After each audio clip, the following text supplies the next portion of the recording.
my mind went back to the question that had been posed on that sunny autumn day in 1995 at the stately home of George Washington. Supposing the two of them were not there, who would you see as a successor? This is the story of June 12, 1993, featuring Abiola, General Sani Abacha, General Abdulsalami Abubakar. This is the story of democracy in Nigeria. This is a book that I wrote in 2009. It is an autobiography. The section that I'm reading relates to events that took place in 1995 in the United States of America. Events that formed the background to what then happened in Nigeria in 1998 concerning Abiola and Abacha. Follow me. I'd resolved to jump before my 35th birthday, even though I'd only been in legal practice proper since the age of 29, having spent so much of my time on the road to commercial law practice. Still, the jump could not be put off any longer, not least because of political developments back home in Nigeria. Nigeria's Afrobeat artist, Fela, had in his song, Teacher, Don't Teach Me Nonsense, highlighted some of the bad practices that the British colonial government had introduced to Nigerians. The worst, because it has carried the gravest and most enduring consequences, was the interference with the outcome of Nigeria's first democratic elections. General Ibrahim Babagana had overthrown the administration of General Buhari in a palace coup, and to buy the support of the Nigerian people, he had promised us freedom from Buhari's war against indiscipline. Little did we know that it was the road to anarchy that he was setting the country onto. Having, on 12th of June 1993, organized what is acclaimed to have been the freest and fairest elections in Nigeria's history, he decided to consult the instruction manual on how to override the express preference of the people of Nigeria, and then proceeded to summarily annul the results of the elections, for no other reason than because it produced the wrong winner, a southern Nigerian. The political stalemate between North and South that resulted from this new exercise in the perversion of democracy was a setting in which the ruthless General Sani Abacha, another army general from northern Nigeria, emerged from the shadows. When Chief Abiola, the winner of the election, insisted on his prize, Abacha promptly threw him into his dungeons, where he ultimately perished along with his mandates. When the protests of the playwright Ken Saro-Wiwa were calling too much global attention to the oil extractive operations in his native Ogoni land, Abacha had him hung. By this time, Nigerians were wishing that they had stayed on General Buhari's path towards a disciplined Nigeria. I found myself providing a running commentary on these events in my homeland to my colleagues at Lovells, the city law firm. It was getting harder and harder for me to reconcile my duty to my employers with my need to say what I wished to say on these developments in the way that I wanted to say it. Moreover, I felt a sense of guilt. Here I was, a product of Nigeria, a country on the bottom rungs of the development ladder, devoting the intellectual abilities that I had to the service of corporate Britain, a country that already enjoyed an embarrassment of riches in intellectual capital. Though I wasn't to blame for my country's predicament, I felt I had some responsibility to do whatever I was able to do to help lift it out of the mire. I had to carve some time out of the pursuit of a livelihood to make time for the work on the political front. The Masters of the Universe. It was earlier in 1995, while I was still at Lovells in body, although my spirit was somewhere down a runway towards my great adventure, when a chance encounter occurred on the London Underground. It was to give me a peep behind the curtains on the workings of democracy in Nigeria, and it was to give US law capability to Ogun solicitors within its first year of operation. The Northern Line was once again living up to its reputation as the misery line. On my way to work that morning, I had already boarded the train at Finchley Central when the suspension of the service was suddenly announced, and you were directed off the line onto the bus service. It is on these occasions, when they have a shared grudge against the public transport service, that London commuters break their habit of not talking to each other.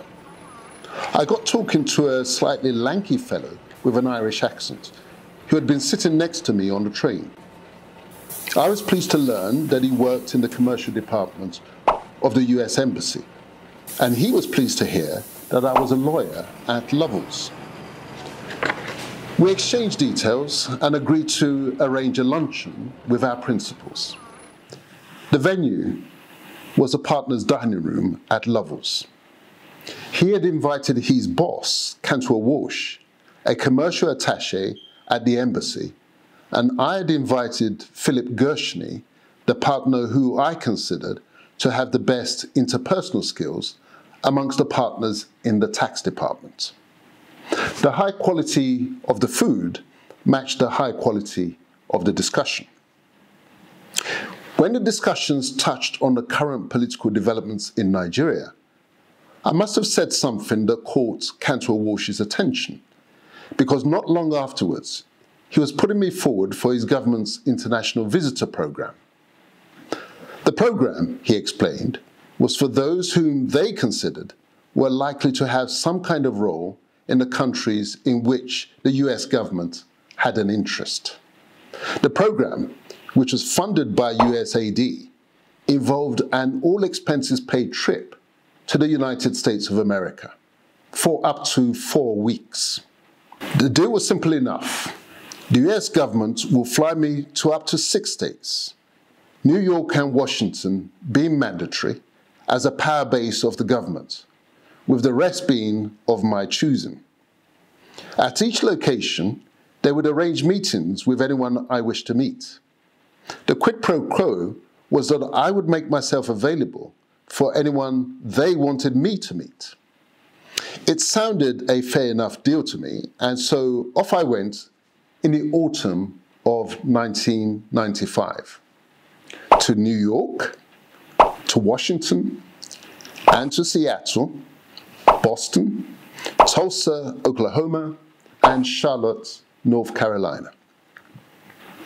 In New York, I met the US counterparts of the Law Society and the Bar Council, where we discussed legal education, and I was taken to the United Nations headquarters. In Washington, I was taken to the US Supreme Court, where I posed for photos in a high-backed leather seat of the top judges in the US. I found the courtroom much more congenial than the committee room at the House of Lords that served as the courtroom for the law lords in England. The name of each justice being written on the back of each justice's chair, I chose the chair of Justice Clarence Thomas, the sole black member of the Supreme Court. I was glad that it was only his chair that I met and not him, because I was later to learn that our political philosophy could not have been more different. Even so, that a full black like me had a seat in the highest court in the land in America did reinforce my view that it was the traditions of England and not the ability of black lawyers in England that accounted for the absence of a pure black judge, even at the level of the high courts in England. Washington was also where I came face to face with the masters of the universe. Donald Eason had been the US ambassador to Nigeria in the mid-1970s. At the time, General Olusegun Obasanjo first came to power in Nigeria on the back of the assassination of General Muritala Muhammad.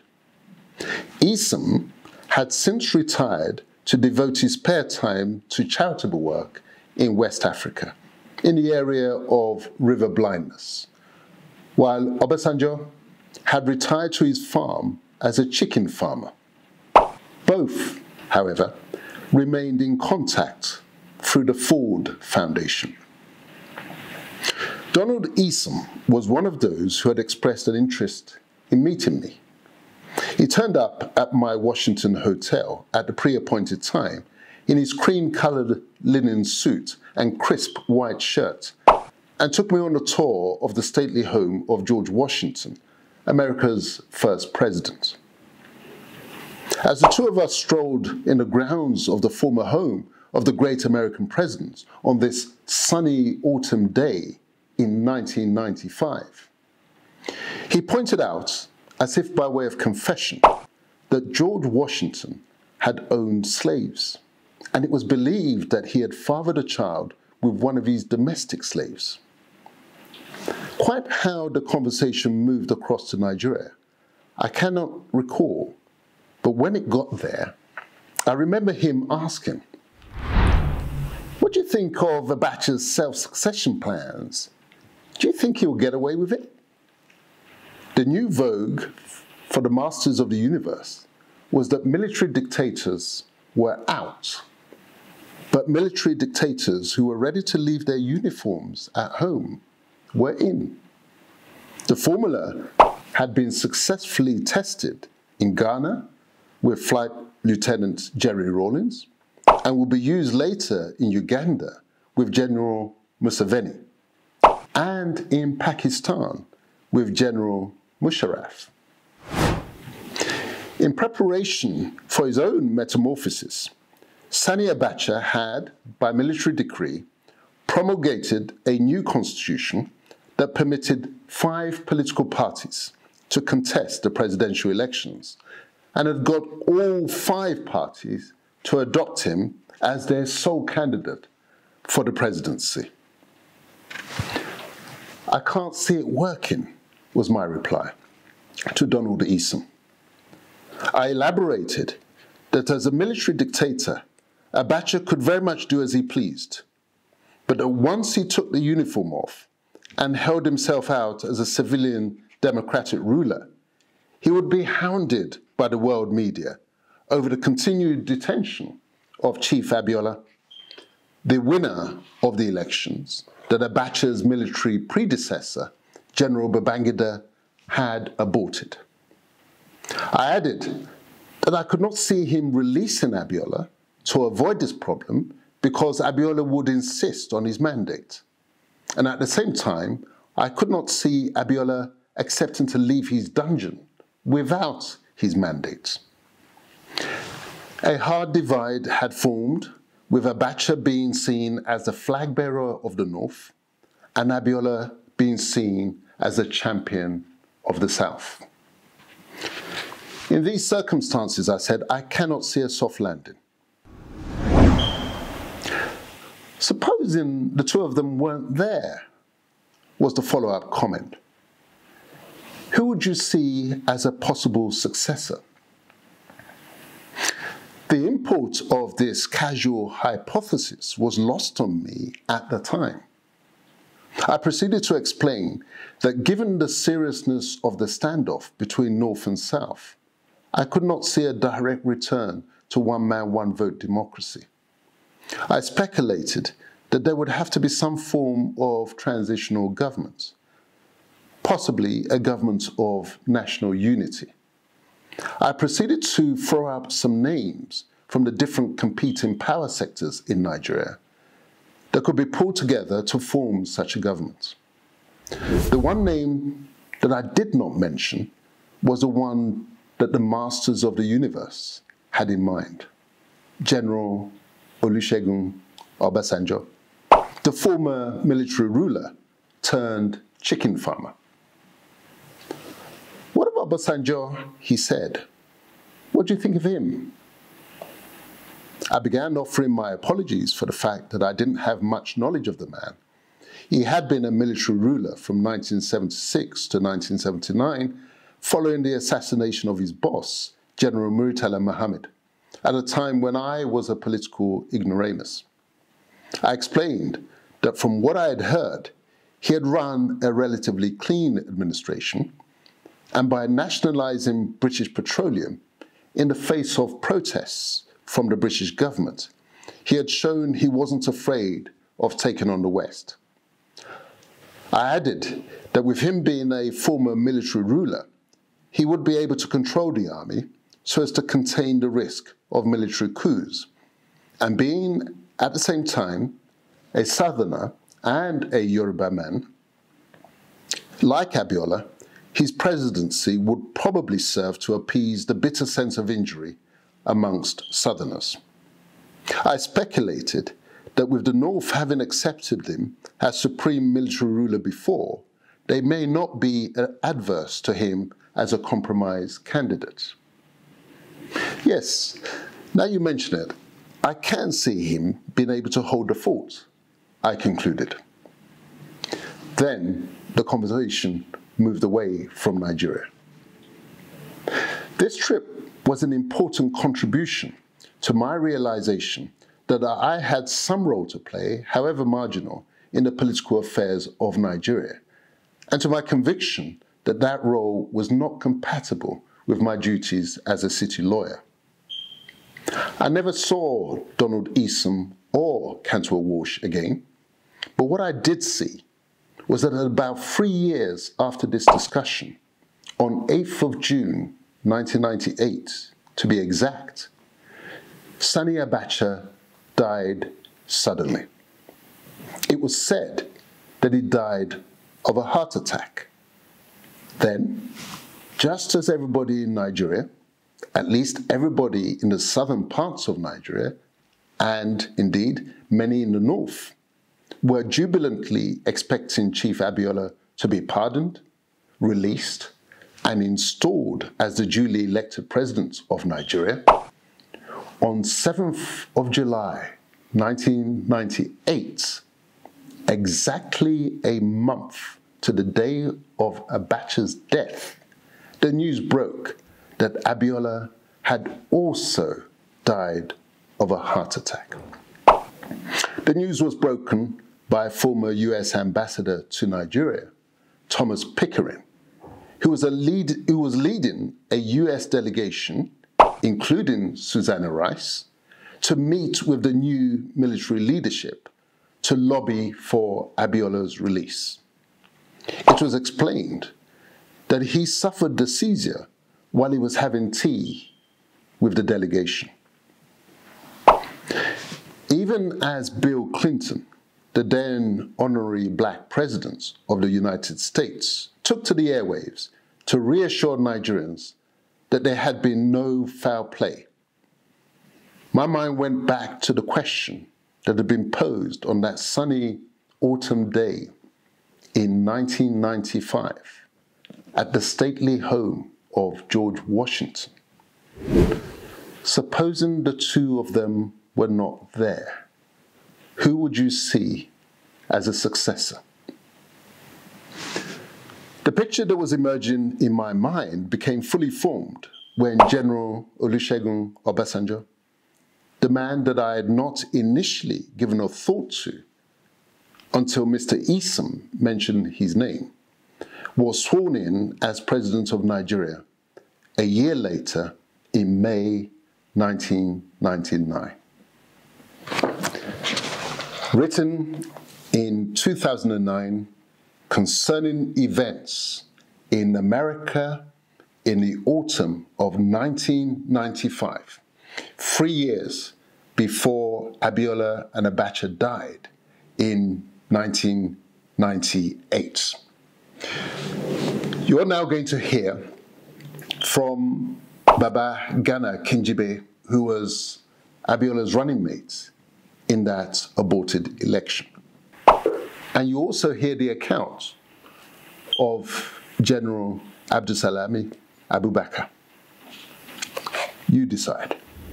Now, Chief MKO Abiola never really told me the details of their discussions. But from what I've gathered, that is the kind of impression that he was given. So he was very enthusiastic. He welcomed the coup of General Abacha. If you remember, he went to congratulate him. And one of the difficulties I had in managing things at that point in time is that I remember I had given Bola Tinubu an appointment to see me in the house. And he then phoned to say MKO Abiola had just asked him to come over. Could we put the appointment for a later time? I said, fine. It was only then later to see on the television screen that MKO Abiola had asked Bola Tinubu to come and accompany him to see and congratulate General Abacha. MKO Abiola never discussed with me, never told me whether it was a good idea to do that. He had several meetings with the British ambassador, the American ambassador, and the British High Commissioner, the American ambassador, and others. Really, he never discussed the content of these conversations. So I wasn't clear. But the broad outline one got was that he too, like everybody else, was outmaneuvered by General Abacha. But be that as it may, I always insisted that he, MKO Abiola, or he and I, did not take decisions alone. So can you relive for us the day Abacha died and the drama around how you became the head of state? Quite honestly, the day General Abacha passed away, yes, a lot has happened. He died, I think, the day he was to travel to Togo for the ECOWAS, I think ECOWAS or AU summit, yeah, in Togo.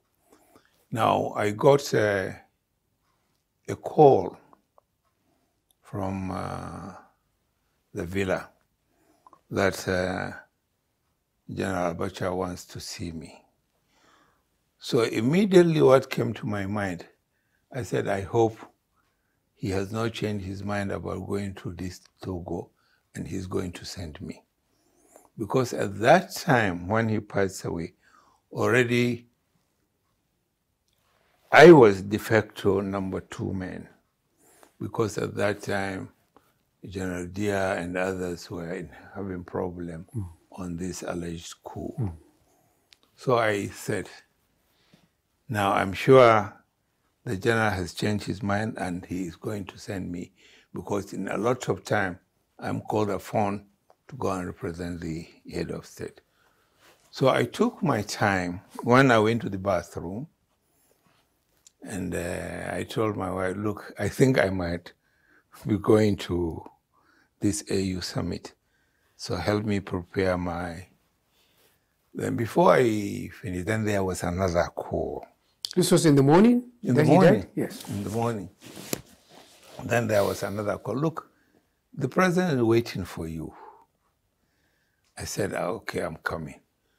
So, you know, casually I put on my tracksuit, since there is no time to dress up in uniform and so on, since there was agitation that I wanted immediately.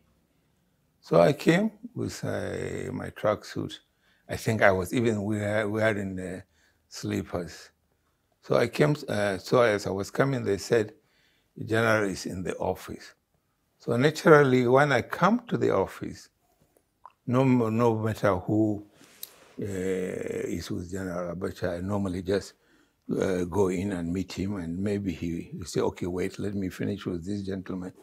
Or he will ask the fellow to give us chance. To my surprise, when I came, as I was climbing the steps, somebody said, no, he said, you have to wait in the waiting room. So to my surprise, I was in the waiting room for over 30, 40 minutes. Then I kept wondering, what is happening? Anytime I want to go up, they said, no, they said the general said I should wait. So after about 30 minutes to 40 minutes waiting, then late Kumasi, Ahmadu Kumasi, who was the Inspector General of... Ibrahim Kumasi, who was the Inspector General of Police, came to where I was sitting. He said, please come. So instead of going up to the office, we followed out. He said, no, we are going to the house. Then indeed he was in the process. He told me, look, unfortunately, General Abacha has passed out in the night. So that's how we went into the villa where General Abacha is living. And as we enter, they showed me on the right where his corpse was. So I entered and prayed for his soul and so on. Then we entered the parlor where I found some gentlemen, including, I think, Kumasi, of course, was there. Then the chief of, the Chief Justice of the Federation, I think Ambassador Babagana Kingibe, and one or two security operatives. I can't remember everybody. And that's how we met them. Was it clear this was just natural death? Because as you know, there is all sorts of speculation. Well, at that time, I was told he passed away and so on. At that time, all this speculation and so on and so forth did not arise until later on. All we are concerned was that, okay, the head of state has passed away. How do we now break the news to the country, and so on and so forth? So we were guided by the then Chief Justice of the Federation, saying that, look, yes, as much as they need to attend to inform Nigerians about the passing away of the head of state, you cannot leave a vacuum. There must be a substantive head of state before you can go ahead with other things. So I think that set up the chain of events. So immediately, the Chief of Defense Staff, then I quickly summoned for the Council of State meeting. You were also there when another dramatic death happened, that is of MKO Abiola. Right. I don't know. There are still people who say funny things happen, but can you really lay the cards on the table? Well, what you know. I smile because there are lots of allegations here and there that we killed Abiola. Well, let me, as always, when I'm talking about late Abiola, I still thank my God for directing me on things to do when he gave me that leadership of this country. On the day Moshood passed away, may he rest in peace. 2, 3 things makes me always say I thank my God for the guidance he gave me. One was I received a delegation from America headed by Pickering, who was then I think the Secretary of State or so on. In his team, I remember very well, Susan Wright was a member of that team. I remember her very well because of the role she played later. So after the normal courtesy and discussion we had, when they were leaving my office, Pickering said, Your Excellency, we made a request to see Moshood Abiola, but we were denied. So I said, why were you denied? Who denied you? Then I made a decision. I said, look, you'll see Moshood, definitely. I overruled whoever said you will not see him. So I now called my chief security officer. I said, please make arrangement for this team to see Abiola. Can you arrange a meeting place for them? That is one point. Now, during the castration of Moshood Abiola, except his doctor, personal doctor, to my knowledge, no member of his family saw him.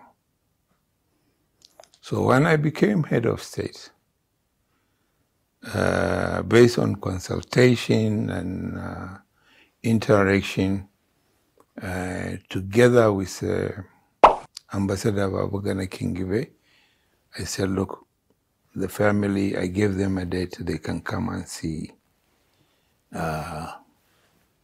Abiola, they can come and see. So please liaise with my team so that they can come and see Abiola. So a day before he died, his family came to Abuja to see him. For one reason or the other, the whole family could not see him at the same time. So it was agreed, when this group, his family will see him today. Tomorrow, the next team will see him.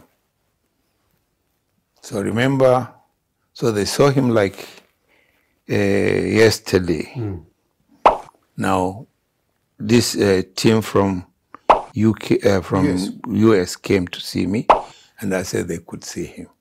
Normally, it is in the evenings the family go and see him. So because I have authorized the American team to see him, so the other part of the family were waiting to see him. So it was at this meeting when the American team was meeting Abiola, he fell sick. And suddenly the security officers called the medical team to come and attend to him. When they saw the situation, they said, okay, this thing is, let's take him to the medical center. So it was the medical team plus the American team that took him to the medical center.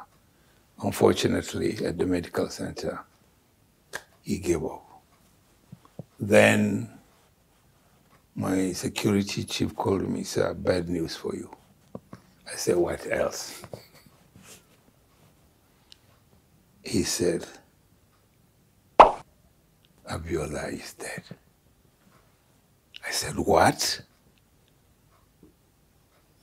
So I said, okay. And he told me he was there with the American team. At that time, I was staying in the barracks. I have not moved to the villa. So I said, okay, let him take the American team to my house. I will meet them in the... So I closed from the office and went there. Now, the issue now, how do I break the news to Abiola's family? And now, how do we tell the world Abiola has passed away?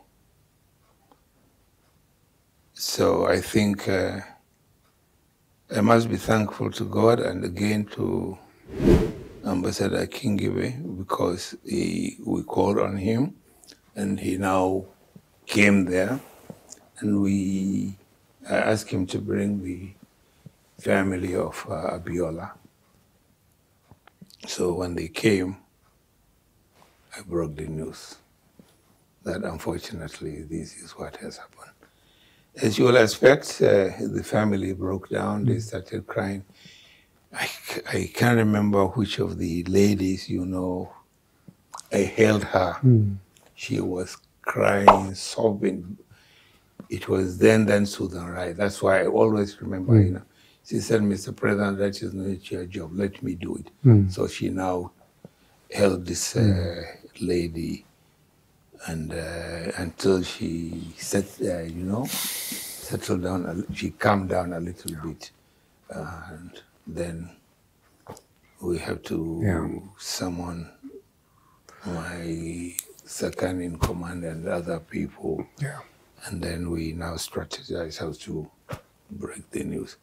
That's why I always I thank my God for guiding me.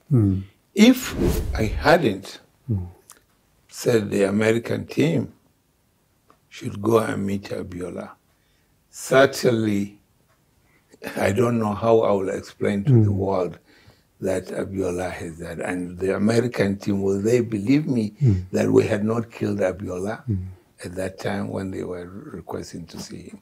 So again, I always thank and they've explained it themselves independently, Susan Rice and the other people. My mind went back to the question that had been posed on that sunny autumn day in 1995 at the stately home of George Washington. Supposing the two of them were not there, who would you see as a successor? Yet, we ended on Obasanjo. The whole process and produced another general as president. And people keep saying that you generals actually found a way to organize this transition. He was in prison, I think in Yola or somewhere. And somehow he was brought out, dressed up as a civilian candidate and became president. There is this belief that this is all arranged by the leading generals of the period. Thank you for asking that question. I always smile and laugh when I am accused or my government is accused of imposing Obasanjo. Now, of course, we released Obasanjo with other prisoners and pardoned them.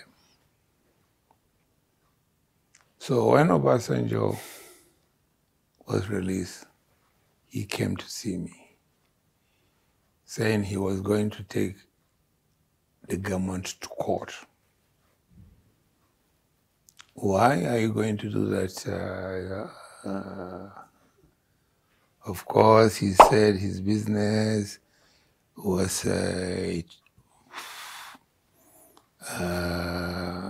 has been crumbled by the military.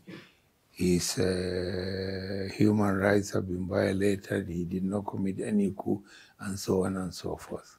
I said, sir, please, let bygones be bygones. Thank God you are alive today. Forget about this thing. Some of the issues you mentioned within my power, I will look into that. So we left it at that. Then the next visit, he came to see me to tell me a group of people, a political party, because at that time, you know, things were going concurrently. Yes. We registered political parties and a lot of joking was going around.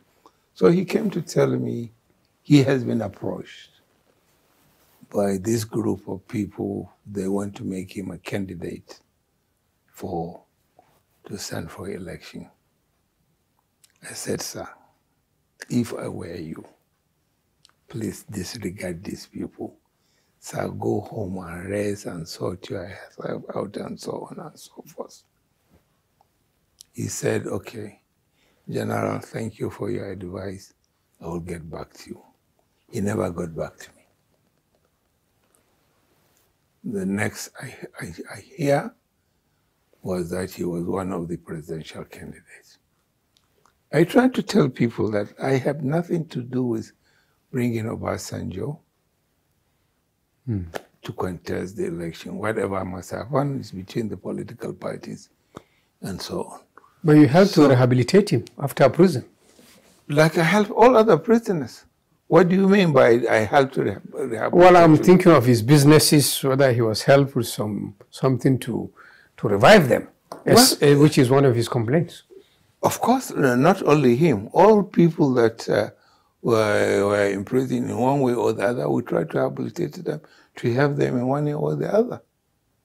Like any other prisoner, the military people will release. In one way or the other, we did what we could to assist them.